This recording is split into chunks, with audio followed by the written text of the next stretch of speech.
एक social progressive index होता है, सरकारी आंकड़े इकट्ठे करवाते हैं। उसमें कहा गया है कि हरियाणा पूरे देश में सबसे ज्यादा असुरक्षित प्रदेश है। अरे यही तो मंडी है, यही किसान है। जब फसल आ जाती थी तो भाई मंडी में सीधा आता है, एमएसपी लेकर आ जाता, कि बाट देखेगा कब नंबर आओगा, पोर्टल में नंबर आओगा। उसमें सबसे बड़ी जीत महम मालके ने दिवाई थी मेरी। पार्लियामेंट में 1 लाख से जिता दियो मैम, और भाई फिर विधानसभा में जा दियो तो हम क्या करेंगे भाई, थारी सरकार मैं बनवा दूंगा। ये बात बता। नौजवान साथियों, मातृशक्ति और प्यारे बच्चों व साथियों, देखिए आप बहुत देर से बैठे हैं और मेरे पास भी बार बार टेलीफोन आ रहा है जहां मेरे को पहुंचना है।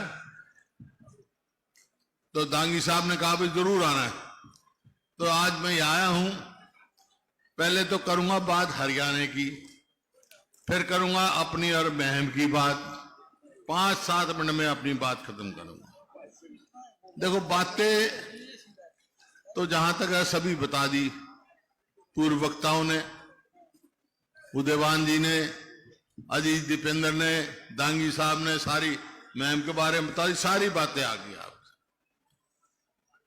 मेरे को तो दिल में एक टीस है भाई कि मेरा हरियाणा जो 2014 में प्रति व्यक्ति आय में, प्रति व्यक्ति निवेश में, नौकरी देने में, कानून व्यवस्था में, खेल और खिलाड़ियों में पूरे देश में नंबर 1 था। आज इनकी सरकार बनने के बाद 9.5 साल के बाद हम किस चीज में नंबर है भाई, नंबर 1 हैं।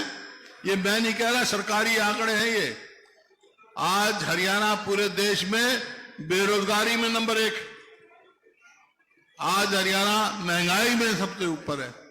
आज हरियाणा अपराध में तो यहां तक पहुंच गया, एक सोशल प्रोग्रेसिव इंडेक्स होता है, सरकारी आंकड़े इकट्ठे करवाते हैं। उसमें कहा गया है कि हरियाणा पूरे देश में सबसे ज्यादा असुरक्षित प्रदेश है। हमारी बहन बेटियों की इज्जत नहीं।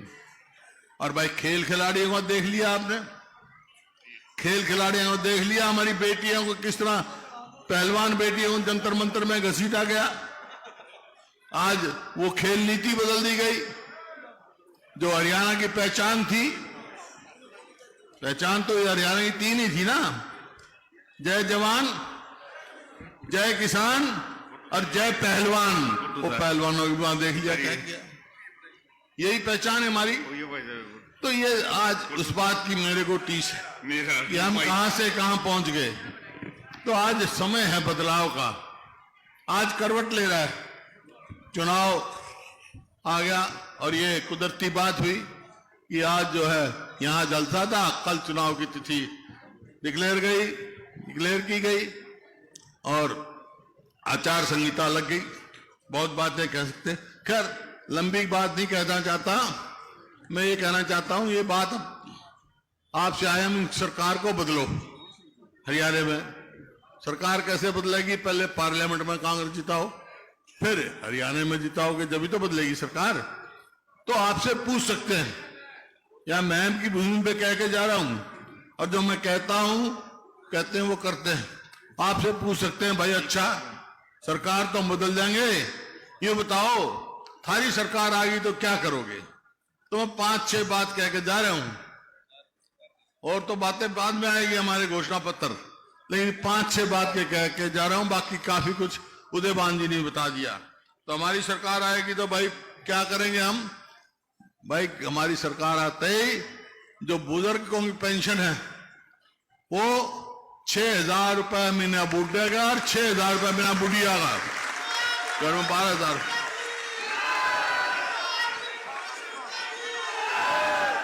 सुनो। और भाई एक जो है सबसे कष्ट की बात होती है, खेत का ट्यूबवेल का तो बिजली का बिल में कर गया था 10 पैसे यूनिट, लेकिन गरीब आदमी को बिजली का खर्चा बहुत परेशान करता है। तो भाई 300 यूनिट फ्री बिजली देंगे हम 300 में। और ये हमारी बहन बेटियां बैठी है भाई, आजकल कोई लाकड़ियां पे तो रोटी पोता नहीं, गैस का ले आवा है सिलेंडर जब हमारी सरकार थी तो 400 रुपए का भाव था, अब हो गया 1000 से ऊपर।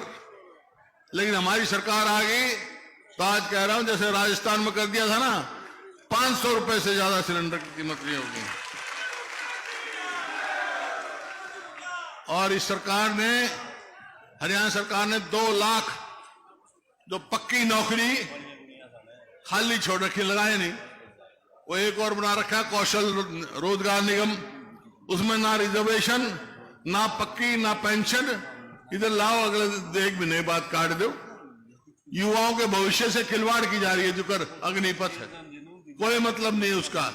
अरे पहले तो फौज में भर्ती होते क्या करता, थोड़ा भर्ती हो जाता, यूं था भाई अच्छी जगह जाएगा, बच्चे पढ़ेंगे, पेंशन आएगा, तो भर्ती होते सगाई आने लग जाती थी।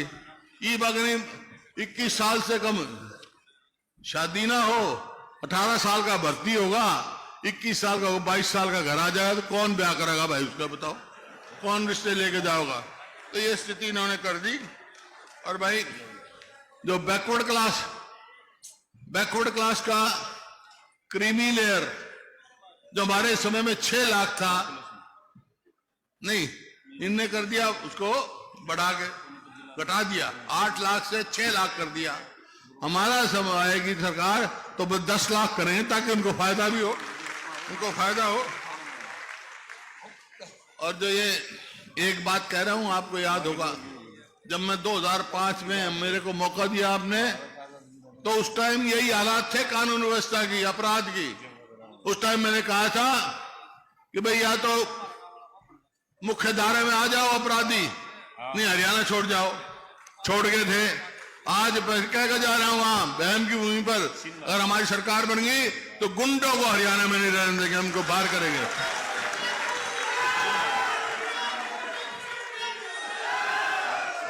और ये पोर्टल चला रखे हैं, मेरी फसल मेरा ब्यौरा। अरे यही तो मंडी है, यही किसान है। जब फसल आ जाती थी तो भाई मंडी में सीधा आता, एमएसपी लेकर आ जाता। ये बाट देखेगा कब नंबर आओगा, पोर्टल में नंबर आओगा। ये सब बेकार के पोर्टलों का हम खत्म करेंगे। किसान की कहते दुगनी आमदनी करेंगे। आमदनी का दुगनी करी, लागत कर दी। क्या भाव डीजल का था उस टाइम, क्या भाव खाद का था, क्या भाव आज कीटनाशक दवाइयों का है, लागत तो दुगनी कर दी, आमदनी कहां से दुगनी होगी। तो ये है भाई। और गरीब आदमी भाई, गरीब आदमी 100-100 गज के प्लॉट दिए थे हमने, 4 लाख के करीब। एक किसी को मिला तो बता दो 9-9.5 साल में, तो भाई वो फिर 100-100 गज के प्लॉट देना शुरू करेंगे, हम वो लागू करेंगे हैं। हाँ।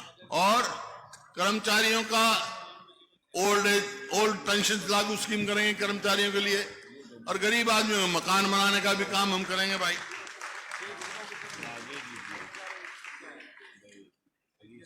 और जो पीले कार्ड हैं, इनका भी तमाशा कर रखा है इनने। हर गरीब आदमी का पीला कार्ड बनवाओगे, हर आदमी का जो है, ताकि सबको बड़ा लाभ हो। ये क्या इन्होंने तमाशा कर रखा है। और भाई खिलाड़ियों का पदक लाओ, पद पाओ, वो नीति चालू कराएंगे ताकि हमारे बच्चों का भविष्य बढ़े, आगे बढ़े, पक्की नौकरी दे। कर ये बातें हैं। लेकिन अब करूंगा मैं अपनी और आपकी बहन की बात।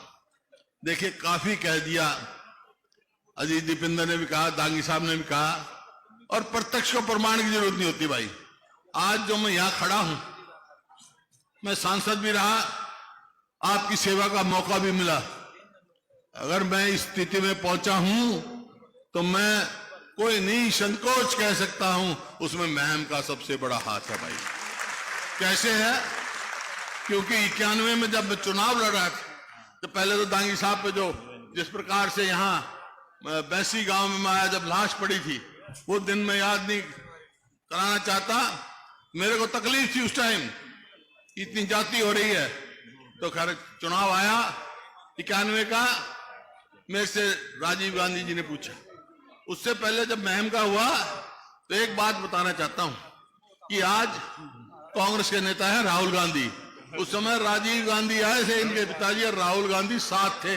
उन्हें देखा मैम में क्या हुआ था। बात तो ठीक है। तो ये सब मालूम है, प्रत्यक्ष को प्रमाण की जरूरत होती। तो मैं तो ये कह रहा हूं भाई, 91 का चुनाव आया तो इस वास्ते मैं कह रहा हूं, उसमें सबसे बड़ी जीत महम मालके ने दिवाई थी मेरी, और वही कारण जीत का बना था भाई, वही कारण जीत का बन गया। तो आज फिर वही मौका आ रहा है, आप में शक्ति है, बदलाव की शक्ति है आप में, वही समय आया है। अगर आप चाहते हो कि आपका भविष्य हो, उज्जवल हो, आगे जाए, तो भाई एक बात कह के जा रहा हूं मैं, ये चुनाव आएगा पहले पार्लियामेंट का, बाद में असेंबली का आएगा। असेंबली में जब बात बनेगी जब पार्लियामेंट में जीत जाओगे, समझे नहीं, अपनी सरकार बनानी।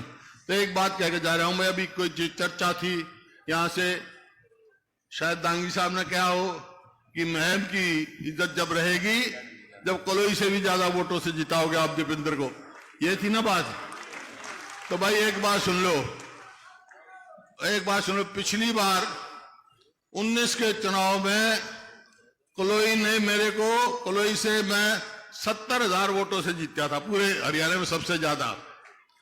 तो भाई इनके महम अजीत दीपेंद्र को, यहां से कांग्रेस के उम्मीदवार जो दीपेंद्र जी को कितनी वोटों से जिताओगे भाई तुम? 1 लाख से। तो 1 लाख से जीत जाओ, जिता दियो भाई यहां से।